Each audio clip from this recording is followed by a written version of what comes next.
The thing that I really focused on in this chat here was Chewy and how it compares to an MSP.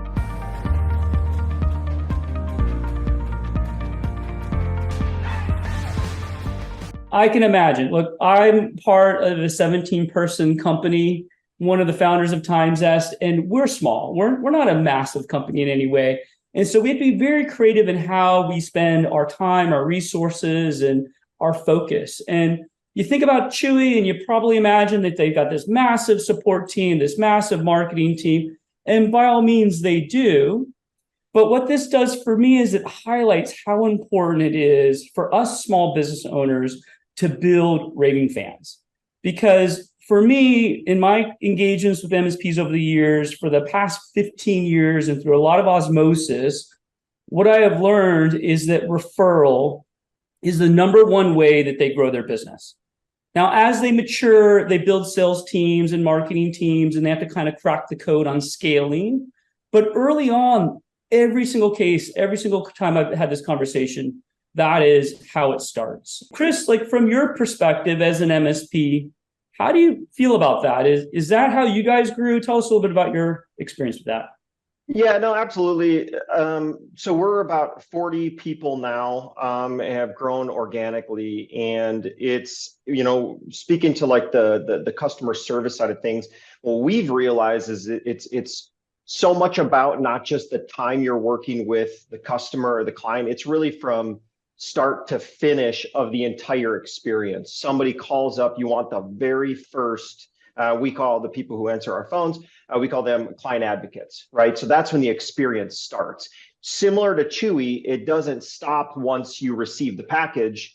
Once we complete a service ticket, the experience shouldn't stop, and it's about, keeping that relationship going. I walk out of my office, and I have a service desk out here, and I hear people asking about, last time we talked, your uncle was in the hospital. How's he doing? Or is your dog still sick? Is it not sick? And so it's really about the entire experience, not just while you're working with that customer. It's about on the outside of it as well. So what it makes me think about oftentimes here is there's an early stage in our businesses where we think, especially from an MSP perspective, about hiring that first salesperson. And what this does for me is cause me to kind of pause for a moment and ask myself, have we done enough to build Superfans first? Not that we should do it in any particular order, but the fact is that we've already got the team there to be a sales generation engine if we can just focus on our customers. And we can focus on, and the keyword that I took away from your super, acronym there, Brittany, is exceed expectations. That for me was like, what can we do to wow the customer? What can you do to do something different? What are your thoughts on that, Brittany? Yeah, I think exceeding expectations is so important because the reality is customer expectations have never been higher. And, I love what Chris said about we've got client advocates. We don't have receptionists. We've got people who are going to ensure that amazing experience. The one thing I would challenge and push back on, Chris said the experience starts the minute they answer that phone. I'm going to say that the experience actually starts even before that when somebody is trying to decide whether or not they're going to call you at all. A huge portion of a customer's journey and customer's experience happens before we ever get involved. They're doing their research, they're reading things online, they're asking friends, they're reaching out to colleagues. So your story and your reputation is actually critically important before you ever have that first conversation. One other thing that kind of comes to mind with all of this is with regards to how important it is to make that referral process easy. One of the things that I think about a lot is when I reflect on the MSP sales model, like what does it take for someone to convince another person in their community to trust them with all of their IT services? That level is quite high. If you think about it, in our business at TimeZest, you can try it for free. There's a bunch of things you can do to make it really super easy to get started. But when you think about it from an MSP perspective of what it takes, you're really asking them to trust you significantly. And it's not like just turning over the keys to the janitor to be able to have access to the office at night, right? This is a significant level of trust. And obviously that's showing in this referral focused growth-minded arena, right?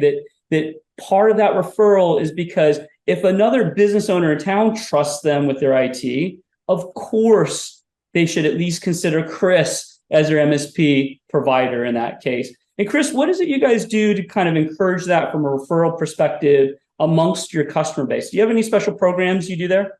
I think long gone are the days of, win a free iPad for a referral if we bring somebody on. That is so gone. It's been gone for quite some time. It is just all about providing exceptional customer experience. And, we have a saying that's yes, we live in a small town, but the world is pretty small too. And you'd be amazed when you travel places, how many people you run into. It's like, you're just a few bubbles away from a bunch of people kind of coming together. I took a trip to Southern California and ran into somebody who lives like 6 blocks from me. I don't really talk to him. We're a small 6,000 person town. It just happens. And so really it's about providing that exceptional customer experience. And that has a cascading effect way more than, the back of the day of giving away the iPad or a free month of support or something like that. It's just, the word of mouth. It really, really carries. And something that occurs to me to kind of during this conversation, it is a common concern I've heard from MSPs in the past is, I can't grow right now, or, it's hard to hire up, there's only so fast that I can grow to accommodate, new clients. And I just, encourage everybody out there, right? In the process of how big you want to be, gaining new clients doesn't necessarily mean you have to grow.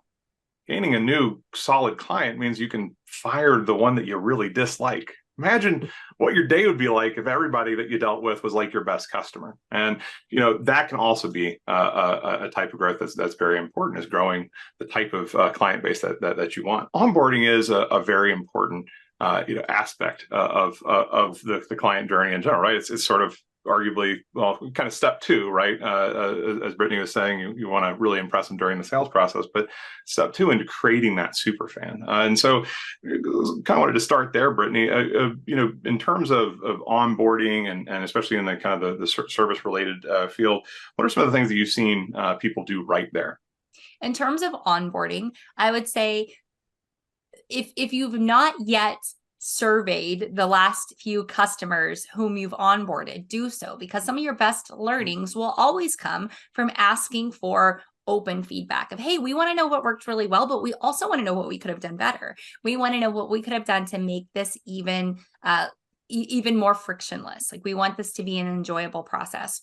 One thing that I always advise for onboarding is to make sure somebody has a very clear picture of what's going to happen, because one of the things that adds the most stress to an onboarding process is the sort of cognitive dissonance of like, I know this is important, but I don't know what's happening next. Like, I wonder what it is. So people have all these open loops in their mind. They're wondering, is this the person who's going to be the person I go to? Or is this person going to just onboard me and then hand me off to somebody else on the team? What does it look like? So over communicate up front.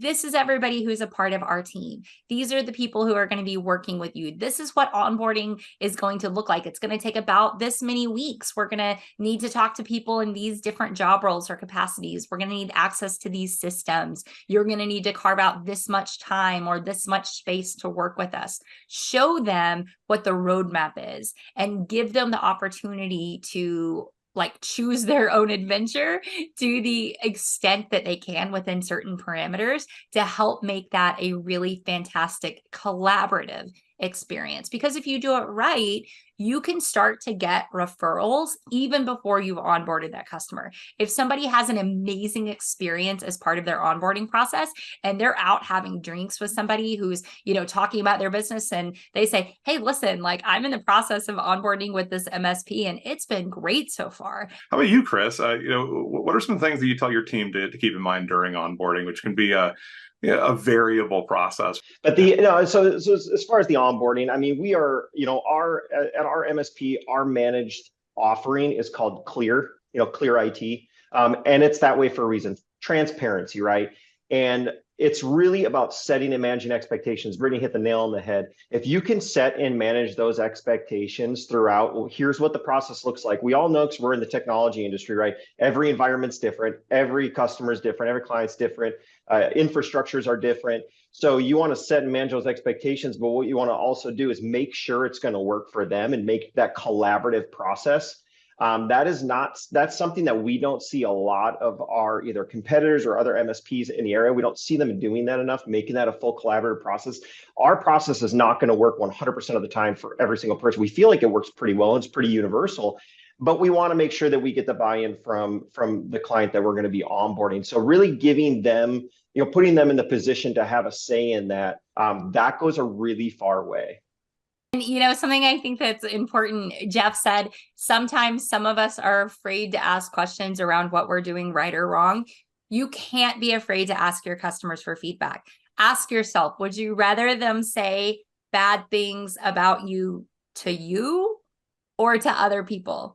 If they already have feelings about things that aren't going great, you want to find out early when you still have the opportunity to change them. You never want to be the last to know, because if they feel like things aren't going perfectly, they are going to tell people. You just want to make sure you're one of the first people that they tell. And there's a whole body of research and something that I get into in my book. It's something called the service recovery paradox. And this has been studied for decades, and the results always come out the same, which is this. If someone has a negative experience with your brand and you fix it, they statistically will stay with you longer, spend more money, and refer you to more people than if nothing had ever gone wrong in the first place. Now, obviously, this does not mean you should want or try for things to go wrong, especially when you're dealing with data and security and all of the high stakes, very important things that you as MSPs are. But what it does mean is that sometimes when things don't go perfectly